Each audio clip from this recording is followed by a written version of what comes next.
Morning everyone. It's 3:30 in the morning. Mag-ready sa pagpasok sa trabaho.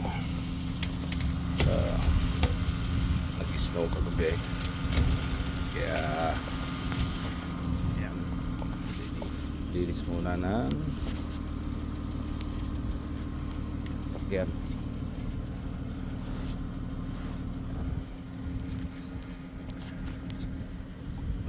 Kapal siya.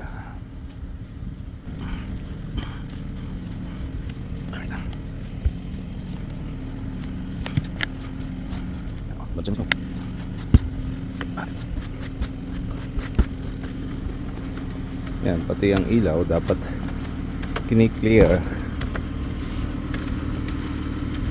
para maliwanag. Siyempre bawal din pag naka-cover.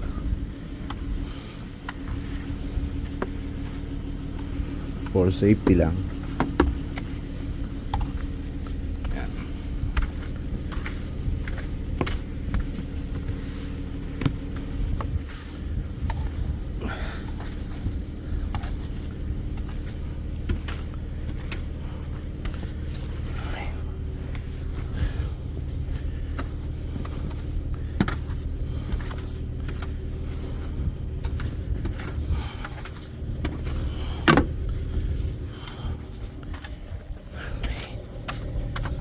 Linis dito sa likod, doon lang sa gilid, siguro gawa ng hangin. Yan. Yan, sa kabilang gilid makapal. Ito wala masyado. Yan, sa kabilang gilid tsaka dito sa unahan makapal. Yan.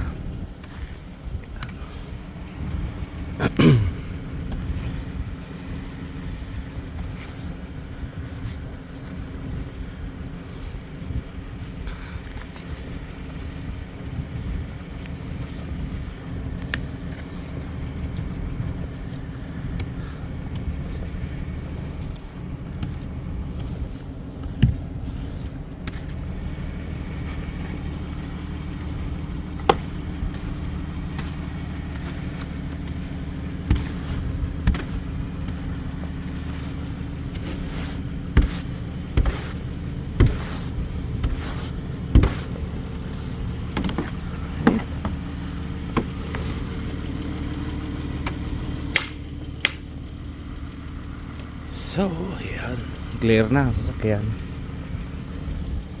Pwede na bumiyahe.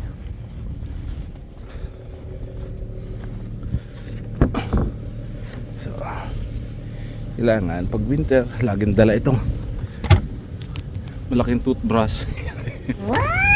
Yan, para just in case kapag ulit ang snow, may magagamit pag yan, gamit pag clear na snows.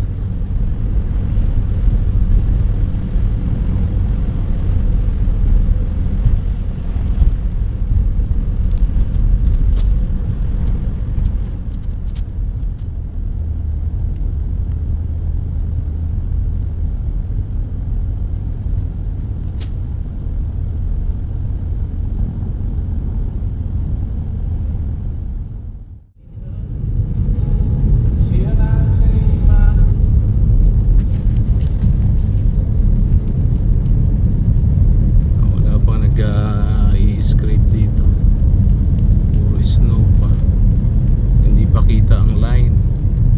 So mas mahirap mag-drive kapag ganito, hindi mo ko alam kung nasa right of lane ka na or kaya mas maganda nasa gitna ka lang kung wala ka namang kasalubong. So mag-stay ka na lang in the middle para at least malayo ka sa ditch.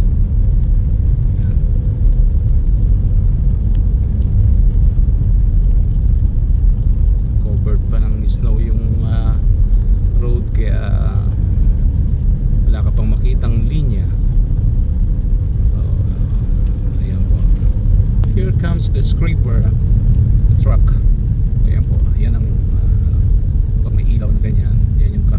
nag-scrape ng road, nag-clear silang kalsada.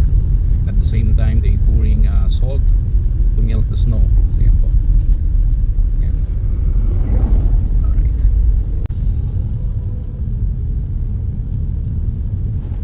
Yes.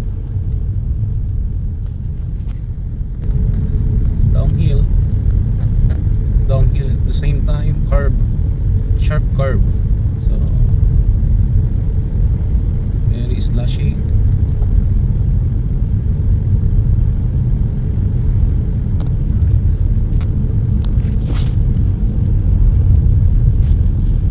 Here we go, approaching Wardsville. So just almost 10 minutes drive to arrive on my current job. So this is the very small town of Wardsville. Yeah, as you can see, there's no people on the road. It's 5:30 in the morning right here right now in Wardsville County.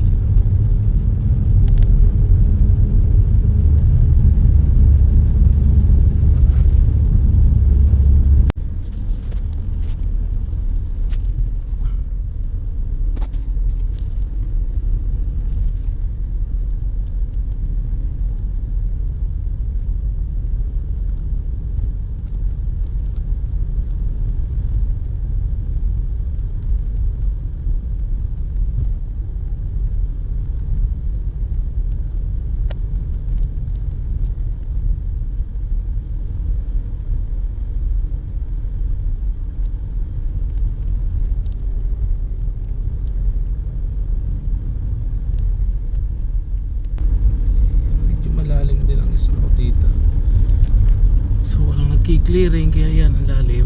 So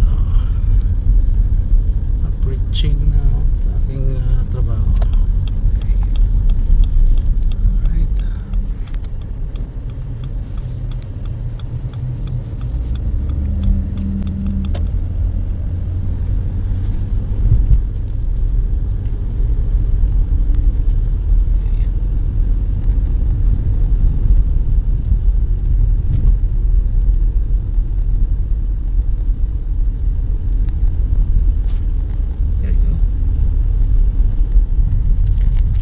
Yun ang may job.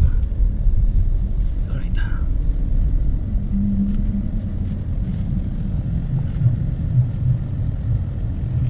There you go. Okay. Dito na ako sa trabaho. So after more than 2 hours drive,